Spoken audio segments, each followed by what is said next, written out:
Hi, my name is Monica Williams. I am the flute teacher for the Contra Costa Music Guild, and this tutorial is on how to create your first flute sounds. So, what I tell almost all of my students when they first start the flute is that the most important thing you could possibly do in order to be successful as a flutist is learn patience, because a lot of patience is needed, especially at this very beginning. It's very hard to get the direction of the air precise and the control of the air, so it's going to take a great deal of patience. But I have some tips and tricks to help us today, so that hopefully you'll have a little bit more successful time getting some of your first flute tones. So we're actually going to start off without the flute at all. I want to start off near a mirror, or you can use your camera if you're near a computer like I am. And we're going to look at the shape of our lips. And as we do this, I am going to talk about how it applies to flute. So the way we form our lips to make a sound for flute is called an embouchure.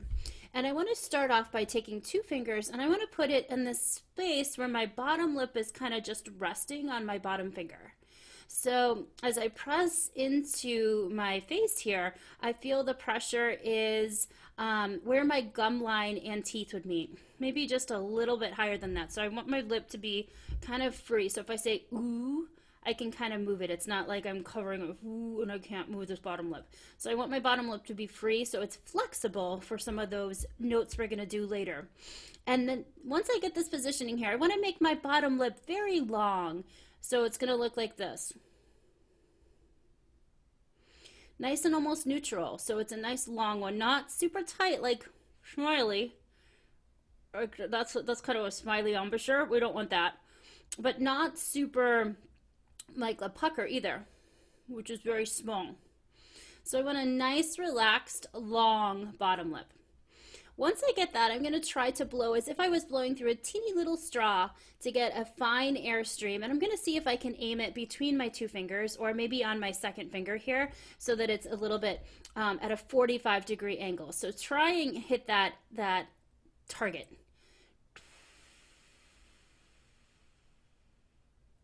Try that a couple of times. Go ahead and put this video on pause and see if you can just feel that sensation of the air hitting that place, and look in the mirror to see if you can get this. Okay? And I will wait for you when you come back. Okay, next up what we're going to do is talk about the air quantity, how much air we should actually be blowing into the flute, and also just a little bit about direction. So in order to do this, I'm going to literally kind of scrunch up a teeny ball of paper. And I'm going to take a notebook or a book, or in this case just a little notepad, and I'm going to put it about here. And what I want to do is take my lips and almost make a P sound, like a and aim it at a 45-degree angle. And I want this to go far, so I don't want to huff and puff like I'm blowing down a house. I don't want to go, which is going to be too much air. But I don't want to use so much little air that it's not going to move this. Example. It's not even moving the paper. It's not going to make a great sound when I do that. So it's kind of about finding a balance. So it should like fly up towards the camera, but not so across the room. So I hit my computer screen.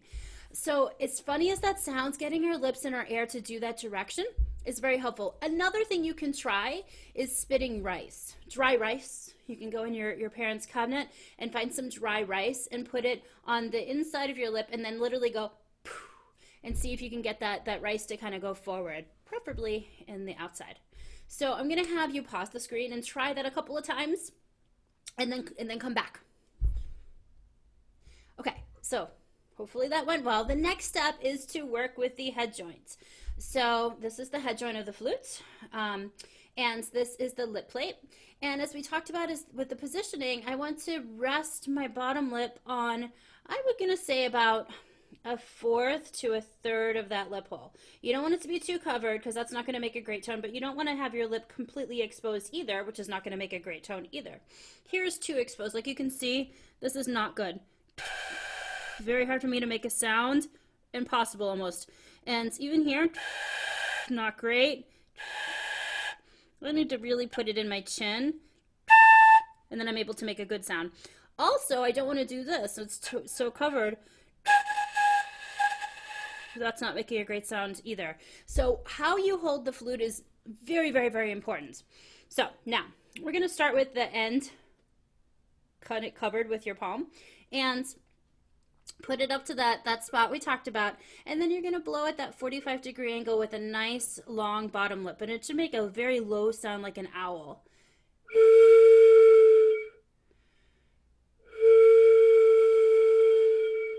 And I'm just using my lips to start the sound. Eventually you're going to use your tongue, the articulations, to help with this, but right now we are really just focusing on the lips and the air direction. So try this several times and go ahead and put it on pause and then come back to me. Okay, next thing we're going to do is work with the open tone. My virtual background maybe wasn't such a great idea. So the open tone, you're going to leave this open. It's going to be the exact same thing. There might be a little bit more resistance, so that's why I start with the ends covered like this. But we're going to try this, and same idea. It should be like a bell ringing, very high, actually really high pitched because your ear's right here.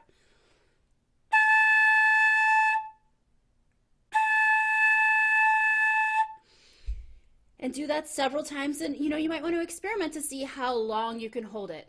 Later on we're going to have a breathing exercise, but for right now just try to take a breath low in your body and see how long you can hold it, and starting and stopping with the P. So try that a couple times, put it on pause, and then come back to me and I have something else. Okay, so the next thing is we're going to try and actually play a little song. But before that, there's a cool little trick. We can actually make the flute sound like a slide whistle. And I do this by making my finger go into the flute, and it makes this pitch.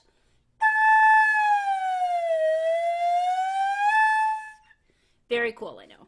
So you can try that a couple of times, but I like to start with a song just right on the head joint itself. That way we get more practice with the head joint and getting the tone just right.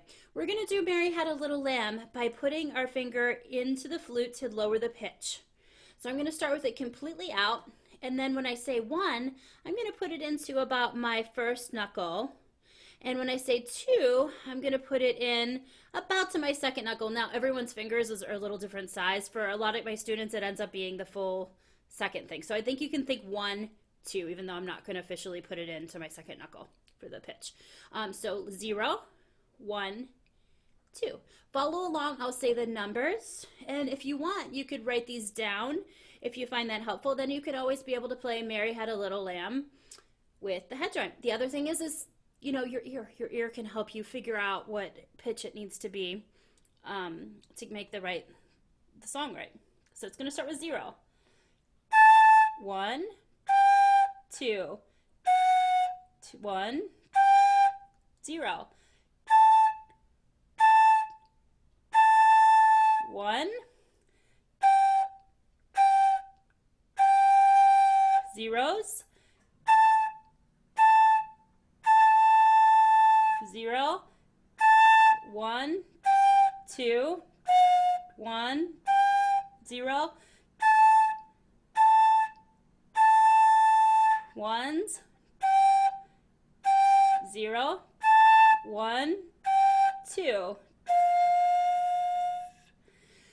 So I'm sure that was tricky to follow along with. That's going to take some practice as well, but it's kind of fun because it is essential that you practice with just the head joint first, maybe even for your first month. Now you can put the flute together, the later videos are going to have that, but maybe as a warm-up, you just practice with the flute. Just work on getting the air, work on getting your lips, work on getting the position just right, because the next trick is going to be how to balance the flute and still get that great flute sound.